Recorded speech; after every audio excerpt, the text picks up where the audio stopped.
Hello learners, welcome to study science with Hina Sharma. Last lecture में हमने पढ़ा था कि लिविंग ऑर्गेनिज्म की डिफाइनिंग कैरेक्टरिस्टिक कौन कौन सी होती हैं। ठीक है, अब इस लेक्चर में हम पढ़ेंगे लिविंग क्या है, लिविंग ऑर्गेनिज्म को आइडेंटिफाई कैसे किया जाता है, उनकी क्लासिफिकेशन कैसे की जाती है, नेमिंग कैसे की जाती है। Right, we are on the page number 5 of NCERT class 11। ठीक है, हम क्या पढ़ रहे हैं, NCERT का पेज नंबर 5 पढ़ रहे हैं, क्लास 11 बायोलॉजी की NCERT। आप बुक खोल कर रखेंगे अपने सामने, मैं लाइन टू लाइन आपको बायोलॉजी डिटेल में अच्छे से एक्सप्लेन कर रही हूँ। +1 बिल्कुल बेसिक है, तो आपको लाइन टू लाइन एक बार कुछ एक चीज़ें बहुत ज़रूरी हैं क्लैरिफाई करनी। Now when it comes to human being, it is all the more difficult to define living state।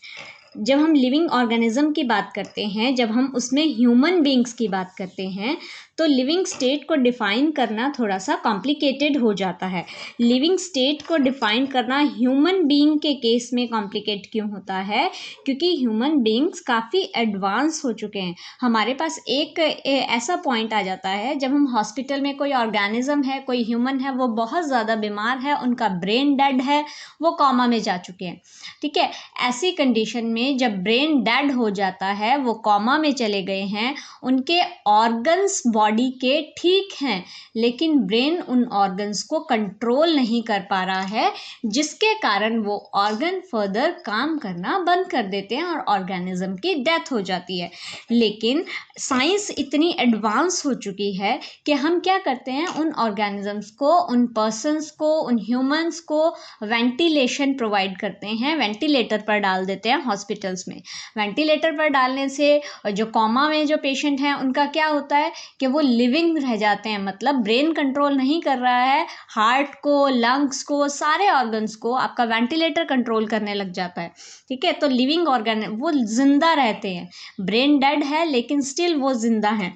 देखिए, we observe patient lying in coma in hospitals virtually supported by machines. उन ह्यूमन बींग्स को virtually machine से support किया हुआ है, only उनकी body के organs काम कर रहे हैं, विच रिप्लेस हार्ट एंड लंग्स। ऐसे केस में क्या होता है कि ऑर्गेनिज्म, अगर हम वेंटिलेटर हटा दें तो वो डेड हो जाएंगे, और जब तक वेंटिलेटर चल रहा है तब तक उनका दिल धड़क रहा है, उनके लंग्स काम कर रहे हैं, बट वो जिंदा नहीं है, वो कभी भी ठीक नहीं होंगे। वो वैसे ही एक स्लीपिंग ह्यूमन की तरह, जैसे कोई एक लंबी नींद सोया है, ऐसे वो हमेशा के लिए ऐसे ही रहेंगे। The patient is otherwise brain dead, otherwise वो पेशेंट जो है वो ब्रेन डेड है। तो इसलिए ह्यूमन की जब बात आती है तो ये काफ़ी डिफ़िकल्ट हो जाता है लिविंग स्टेट को डिफ़ाइन करना, क्योंकि अब हम उस कॉमा वाले ह्यूमन को, पर्सन को डेड बोलें या लिविंग बोलें, वो जिंदा है मशीन पे, मशीन हटते ही वो मर जाएंगे, वो वेंटिलेटर की वजह से जिंदा हैं, वर्चुअली मशीनरी सपोर्ट की वजह से जिंदा हैं। The patient has no self consciousness, उनके पास कोई सेल्फ कॉन्शियस नहीं है, क्योंकि हमने बोला सेल्फ कॉन्शियसनेस जो है वो लिविंग ऑर्गेनिज्म की एक मेन कैरेक्टरिस्टिक है, लेकिन कॉमा में रहने वाले पेशेंट के पास सेल्फ कॉन्शियसनेस नहीं है, तो हम उनको लिविंग बोलें या नॉन लिविंग बोलें, ये थोड़ा सा एक कॉम्प्लिकेटेड मैटर हो जाता है। Are such patients who never come back to normal life, living और नॉन लिविंग। आपको क्या लगता है कि वो लिविंग होंगे या नॉन लिविंग होंगे? बायोलॉजी की लैंग्वेज में हम सिर्फ उनको ये बोलेंगे कि उनका बॉडी के ऑर्गन्स जो हैं उनसे हम काम करवा रहे हैं virtually, but in either case वो ऑर्गेनिज्म ऑलमोस्ट डेड है। In higher classes, you will come to know that all living phenomena are due to underlying interaction। अब देखिए, हम इससे अगले स्टेप पे जाते हैं। हायर क्लासेस में हम देखेंगे कि लिविंग फिनोमिनन जो होते हैं वो इंटरेक्शंस के कारण होते हैं, टिश्यूज़ का सेल्स के साथ, सेल्स का ऑर्गेनेलीज के साथ, एक दूसरे के साथ जो इंटरेक्शंस होती हैं उनकी वजह से जो लिविंग फिनोमिनन्स होते हैं वो होते हैं। Properties of tissue are not present in the constituent cell but arise as a result of interaction among the constituent cell. ठीक है, फॉर एग्जाम्पल, इनका कहने का क्या मतलब है, जो टिश्यू की प्रॉपर्टीज हैं, फॉर एग्जाम्पल ये एक सेल है, ठीक है, ये एक सेल है, इसकी एक अपनी प्रॉपर्टी है। ठीक है, मान लो इसकी एक अपनी प्रॉपर्टी है एक्स, ये दूसरा सेल है, ठीक है, बिल्कुल इसी के जैसा, इसकी अपनी एक प्रॉपर्टी है एक्स। लेकिन जब ये दोनों सेल, एक और ले लेते हैं हम, एक और इसकी X, एक और इसकी प्रॉपर्टी है X। ये चारों एक ही टाइप के सेल हैं। इंडिविजुअली जो इसकी प्रॉपर्टी होगी, इंडिविजुअली वही इसकी प्रॉपर्टी होगी, और इंडिविजुअली वही इसकी प्रॉपर्टी होगी। ये सारे सेल्स जो हैं वो एक जैसे हैं, ठीक है। लेकिन जब ये चारों सेल्स साथ में होंगे तो ये जब एक दूसरे से इंटरैक्शंस करेंगे, ठीक है, और तब ये जिस तरह से बिहेव करेंगे वो एक नए टाइप की प्रॉपर्टी होगी, दैट इज वाई। क्लियर है, समझ आ रहा है क्या बोल रहा है यहाँ पे? देखो, properties of tissues are not present in the constituent cell. Tissue की प्रॉपर्टी जो है वो कॉन्स्टिट्यूएंट सेल में नहीं होगी, but arise as a result of interaction among the constituent cell. इस टिश्यू की जो प्रॉपर्टी है वो इंडिविजुअल सेल में नहीं है, लेकिन वो कैसे अराइज होती है? इन चारों की आपस में जो इंटरेक्शंस हैं उससे अराइज होती है टिश्यू की प्रॉपर्टी, क्योंकि टिश्यू तो ये हुआ ना, ये तो सेल्स हैं। क्लियर है? Similarly, properties of cellular organelles are not present in the molecular constituent of the organelles, but arises as a result of interaction among the molecular component comprising the organelle. These interaction result in emergent properties at a higher level of organization. यही interaction जो होती हैं वो emergent properties बनाती हैं, emergent properties में result करती हैं higher level of organization में। हायर लेवल ऑफ ऑर्गेनाइजेशन मतलब जैसे ऑर्गन्स हैं आपके। This phenomena is true in the hierarchy of organizational complexity at all level. Therefore we can say that living organisms are self replicating. जो living organisms होते हैं इसीलिए हम क्या कहते हैं, वो सेल्फ रेप्लिकेटिंग है, इवॉल्विंग है, सेल्फ रेगुलेटिंग इंटरैक्टिव सिस्टम है। उनके पास एक ऐसा सिस्टम है जो सेल्फ रेगुलेटिंग है, खुद को खुद रेगुलेट कर रहा है और दूसरे ऑर्गन के साथ खुद से इंटरैक्ट कर रहा है।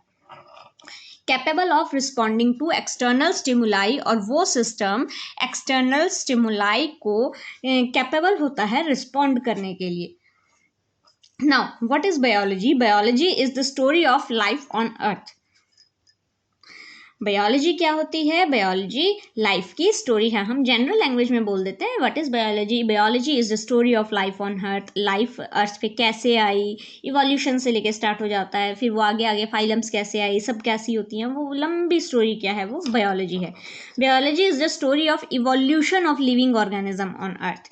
All living organisms present past future, सारे लिविंग ऑर्गेनिज्म जो कभी हुआ करते थे, ठीक है, जो हैं या फिर जो आने वाले टाइम में होंगे, are linked to one another. सब एक दूसरे से इंटरैक्टेड हैं, लिंक्ड हैं, कहीं ना कहीं से कनेक्टेड हैं by the sharing of the common genetic material, but to varying degree. सबके बीच में कॉमन जेनेटिक मटेरियल है, लेकिन वैरिंग डिग्रीज पे मतलब फॉर एग्जाम्पल अगर अब आप बोलें कि जो बैक्टीरिया है और जो हम हैं, ठीक है, या फिर आप डॉग लगा लो, काऊ लगा लो, हम लगा लो, मतलब डॉग बिल्कुल अलग आइडेंटिटी है, काऊ जो होता है वो बिल्कुल अलग है, ठीक है। फॉर एग्जाम्पल देखिए मैं क्या बोल रही हूँ आपको कि जो काऊ है वो बिल्कुल अलग चीज़ है, जो डॉग है वो बिल्कुल अलग है, जो ह्यूमन है वो बिल्कुल अलग है। आप तीनों को अच्छे से आइडेंटिफाई कर सकते हैं कि ये काऊ है, ये डॉग है, ये ह्यूमन है, लेकिन जब आप इनका जेनेटिक मटेरियल स्टडी करेंगे, डीएनए देखेंगे,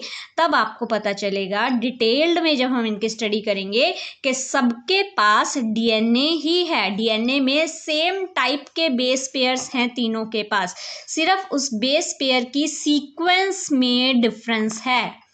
एग्जाम्पल समझ आ रहा है?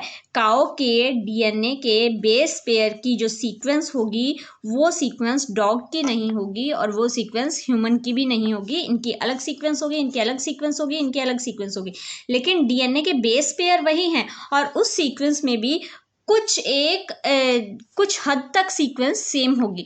फॉर एग्जांपल जो इंसुलिन है, ह्यूमन इंसुलिन और काऊ का जो इंसुलिन होगा लगभग सेम है, बहुत थोड़े बेस पेयर का डिफरेंस है। काऊ भी इंसुलिन बनाती है, ह्यूमन भी इंसुलिन बनाते हैं और दोनों का जो इंसुलिन है वो ऑलमोस्ट सेम है। जब इंसुलिन की बायोटेक्नोलॉजी की हेल्प से इंसुलिन, रिकॉम्बिनेंट इंसुलिन नहीं बना था, तब इसी तरह के ऑर्गेनिजम्स के अंदर से इंसुलिन को एक्सट्रैक्ट करके ह्यूमन को दिया जाता था इंजेक्शन से। तो इसका मतलब क्या है, हमारे डीएनए में काफ़ी हद तक सिमिलैरिटी है, प्रोटीन्स में काफ़ी हद तक सिमिलैरिटी है, इसीलिए वो इंटरेक्ट कर सकते थे, इसीलिए उसे हम यहाँ इंजेक्ट कर सकते थे। समझ आ रहा है कि हम क्या कहने की कोशिश कर रहे हैं यहाँ पे, कि सारे के सारे लिविंग ऑर्गेनिज्म जो अर्थ पर हैं, सबका डीएनए एक जैसा है, अलग है वेरिंग डिग्री पे। किसी का 5% अलग है, किसी का 10% अलग है, किसी का 100% मतलब 50% अलग है, लेकिन एक पर्टिकुलर डिग्री तक सबका वेरिंग है। But in either case we are sharing the same common genetic material. Common क्यों है? क्योंकि इवोल्यूशन एक ही जगह से हुई है, ठीक है। बेसिकली पहले सब एक ही था, फिर धीरे धीरे करके इवोल्यूशन होती गई। Now diversity in the living world,